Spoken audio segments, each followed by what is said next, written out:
বাংলাদেশের জনগণের যে ভোট, সেই ভোটের জন্য তারা এখন পার হেড টাকার হিসাব করছে। এলাকায় এলাকায় গিয়ে দেখেন যে মানুষকে কত হেড কত টাকা দিবে, দিয়ে তারপরে নির্বাচনে নিয়ে আসবে, সেইটার পরিকল্পনা করছে।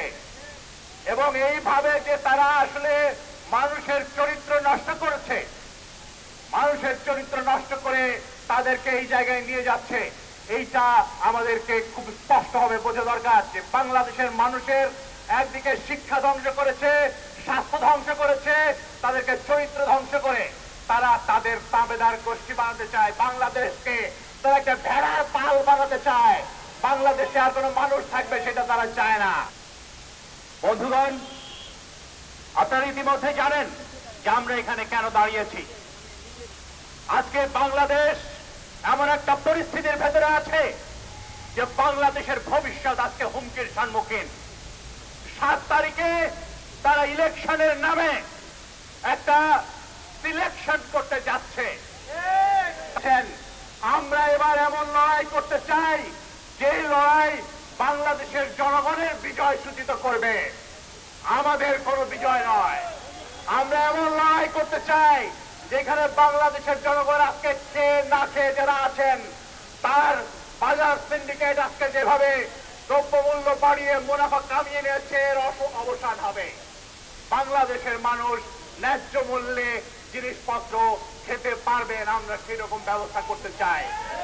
আমরা সেই রকম ব্যবস্থা করতে চাই যে এইখানকার মানুষের যে ভোটাধিকার আজকে আপনারা কেড়ে নিয়েছেন, এই ভোটাধিকার কেড়ে নিয়েছেন মানে কি আজকে খুব স্পষ্ট, এই যে নির্বাচন হচ্ছে যেটা আপনার ভোটকে নির্ধারণ করবে যে কে ক্ষমতায় যাবে। সবাইকে আমরা জানি না কে ক্ষমতায় যাবে, প্রধানমন্ত্রী কে হবে জানি। তাহলে এই যে জানি যে, তাহলে এটা কোনো নির্বাচনই না, এটা কোনো নির্বাচন হতে পারে না। ফলে আজকে যারা বলছেন আমরা নির্বাচনের বিরোধিতা করছি, তারা আসলে একটা টাহা মিথ্যা কথা বলছেন। আমরা নির্বাচনের বিরোধিতা করছি না, বরং আমরা একটা সত্যিকার নির্বাচনের কথা বলছি। এবং আপনারা একটা নির্বাচন বিরোধী অবস্থান নিয়েছেন, বাংলাদেশের মানুষের ভোটাধিকারকে আপনারা হরণ করেছেন। এর বিরুদ্ধে আজকে আমরা একটা সর্বাত্মক আন্দোলনের ডাক দিচ্ছি।